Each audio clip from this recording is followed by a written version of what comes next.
வணக்கம், நான் அபிராமி. கொஞ்ச நாட்களுக்கு முன்னாடி அமெரிக்காவில் மினபோலிஸ் என்ற ஒரு இடத்துல ஜோர்ஜ் ஃப்ளாய்ட் என்ற ஒரு நபர் கொலை செய்யப்பட்டதனுடைய பிரதிபலிப்பா பிளாக் லிவ்ஸ் மேட்டர் அப்படின்னு சொல்லக்கூடிய ஒரு போராட்டம் உலகளாவிய ரீதியில நடத்தப்பட்டு வருது. அந்த போராட்டம் நிறைய தாக்கங்களை ஏற்படுத்தியிருக்குது. அந்த தாக்கத்துல ஒரு பெரிய தாக்கமா இருக்கக்கூடியது, ஒரு பெரிய சாம்ராஜ்யத்தையுடைய ஒரு பலம் வாய்ந்த ஒரு கம்பெனியா இருக்கக்கூடிய யூனிலிவர் கம்பெனி தன்னுடைய ஒரு ஒயிட்னிங் கிரீமா இருக்கக்கூடிய ஃபேர் அண்ட் லவ்லி அப்படின்ற ஒரு கிரீமினுடைய பேரை மாத்தி இருக்குது க்ளோ அண்ட் லவ்லி அப்படின்னு சொல்லி. இது எதனால அப்படின்னு பார்த்தோம்னு சொன்னா, பிளாக் லைவ்ஸ் மேட்டர் அப்படின்னு சொல்லி இந்த கலரிசம் கூடாது, இந்த மாதிரியான பாகுபாடுகள் டிஸ்கிரிமினேஷன் எல்லாம் கூடாது, மனுஷனாவே மதிப்பம் அப்படின்ற மாதிரியான ஒரு ரீதியில தான் இந்த மாதிரி போராட்டம் நடத்திட்டு இருக்கும்போது, நீங்க வெள்ளைதான் அழகு, வெள்ளையா இருந்தா தான் உங்களை அங்கீகரிப்பாங்க, இந்த மாதிரி அட்வர்டைஸ் பண்ணி இந்த மாதிரி ஒரு ஃபேர் அண்ட் லவ்லி அப்படின்ற ஒரு ப்ராடக்ட்டை வைக்கிறீங்களே அப்படின்ற மாதிரி ஒரு கடுமையான விமர்சனம் வெளிவருது. இந்த விமர்சனத்தினுடைய வெளிப்பாடாகத்தான் இந்த ஒரு முடிவை அந்த நிறுவனம் எடுத்திருந்திருக்குது.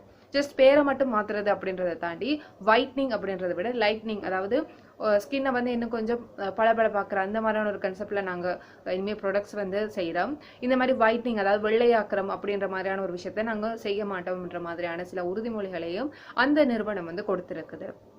ஸோ இதன் அடிப்படையில் நாங்கள் பார்த்தோம்னு சொன்னால், இந்த பெயர் மாற்றமாக இருக்கட்டும், இல்லாட்டிக்கு இந்த மாதிரியான ஒரு விஷயம் அப்படின்னு பார்த்தோம்னு சொன்னால், எங்கெங்கேயோ இருக்கக்கூடிய இந்த கலரிசத்தால், இந்த மாதிரியான பாகுபாடுகளால் பாதிக்கப்பட்ட ஒவ்வொருத்தருடைய சின்ன சின்ன குரல்கள் ஒன்று சேர்ந்து ஒரு பேரொழியாக தான் இந்த மாதிரியான மாற்றத்துக்கு தூண்டுகோலாக இருந்திருக்குது. பொதுவாக பார்த்தோம் அப்படின்னு சொன்னால், எங்களுடைய சமுதாயங்களே இருக்கட்டும், பொதுவான ஒரு உண்மையான ஒரு ஜென்ரலான கலர் மாநிறமாக கருப்பாக இந்த மாதிரி தான் இருக்குது. ஒரு டிஃப்ரெண்ட் ஸ்கின் டோன்ஸ் இருக்குது. அப்படி இருக்கும் பொழுது ஒரு வெஸ்டர்ன் கல்ச்சர்ல அந்த மாதிரியான ஒரு இதுல ஒரு என்ன சொல்றது, ஒரு வெள்ளைதான் அழகு, வெள்ளையா இருந்தா தான் உங்களை அங்கீகரிப்பாங்க, ஸோ வெள்ளையா இருக்கிறத அறிவாளி, இந்த மாதிரியான சில ஒரு போலியான ஒரு பொய்யான சில விஷயங்களை ஏதோ ஒரு விதத்துல மக்களுடைய மனங்கள் நம்ப ஆரம்பிச்சிருக்கு. அதுக்கு ஒரு விதத்துல இந்த மாதிரியான வணிக நிறுவனங்களுடைய செல்வாக்கும் இருந்திருக்குது. ஸோ இந்த மாதிரி நம்பிட்டு இருக்கும் பொழுது, இப்போ உதாரணமா இதனுடைய விளைவுகள் கண்டிப்பா ஒரு தனிநபரையும் ஒரு சமுதாயத்தையும் பாதிக்கக்கூடிய ஒரு விஷயமா தான் இருக்குது.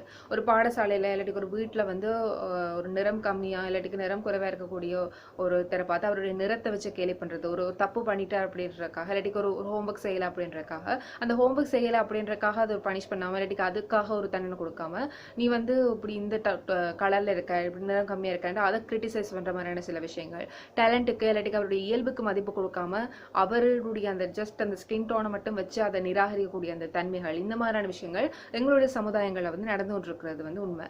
ஸோ அதுக்கு என்னமே எரியிற நெருப்புல எண்ணெய் ஊத்துற மாதிரியான சில விஷயங்களா விளம்பரப்படுத்தலாம் இந்த மாதிரியான கம்பெனிஸனுடைய சில விளம்பரப்படுத்தல்கள் இருக்குது. ஸோ இது ஏதோ ஒரு விதத்துல கண்டிப்பா மாநிறமாக இல்லாட்டிக்கு ஒரு நிறம் குறைவா இருக்கக்கூடிய ஒரு தன்மையை அவங்க அந்த மாதிரியான இருக்கக்கூடிய ஒரு நேரத்துல அது ஒரு தாழ்வு மனப்பான்மையை ஏற்படுத்தக்கூடிய நிறைய வாய்ப்புகள் இருக்குது. அதே நேரத்துல ஒரு மனுஷங்களை எல்லாரும் சமன் என்ற ஒரு கன்செப்ட்ல இருந்து விலகி இந்த மாதிரியான டிஸ்கிரிமினேஷன் உருவாகிறதுக்கான வாய்ப்புகளும் இருக்குது. ஸோ அதெல்லாம் தடுக்கிறதுக்கான ஒரு முதல் படியாக இது இருக்குது அப்படின்னு கூட நாங்க இதை சொல்லலாம்.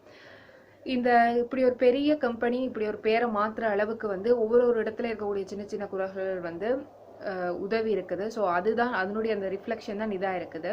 ஸோ இந்த கொரோனா அப்படின்ற ஒரு விஷயம் எங்களுக்கெல்லாம் ஒரு விஷயம் சொல்லியிருக்கோம், அரிது மானுராய் பிறத்தல் அரிது அப்படின்லாம் சொல்லியிருப்போம், கேள்விப்பட்டிருப்போம். ஸோ அந்த மாதிரி இருக்கக்கூடிய அந்த மனுஷன் லைஃபே அந்த வாழ்க்கையே நிரந்தரம் கிடையாது, எப்போ வேணாலும் யாருக்கு என்ன வேணாலும் நடக்கலாம் அப்படின்றத நிறைய விஷயங்கள், கொரோனான்னு மட்டும் இல்லை, இயற்கை அனர்த்தங்களா இருக்கட்டும், விபத்துக்களா இருக்கட்டும், ஒவ்வொரு விஷயமும் நொடிக்கு நொடி எங்களுக்கு ஞாபகப்படுத்திட்டே இருக்குது. அந்த மாதிரியான ஒரு நேரத்தில் சக மனுஷனா மதிக்காம அவனுடைய நிறத்தை வச்சு அவனை பாகுபடுத்துறதோ, அவனை டிஸ்கிரிமினேட் பண்றதோ, இல்லாட்டி அவமானப்படுத்துற மாதிரியான விஷயங்கள் எந்த அளவு தூரம் தவறான விஷயம், அது எவ்வளவு தவிர்க்கப்பட வேண்டும் என்றதுக்கு இதெல்லாம் ஒரு எங்களுக்கெல்லாம் ஒரு விதமான ஒரு பாடம் போன்ற ஒரு விஷயமா இருக்குது அப்படின்றதான் சொல்ல வேண்டும். ஸோ அதனால இது ஜஸ்ட் ஒரு ஸ்கின்.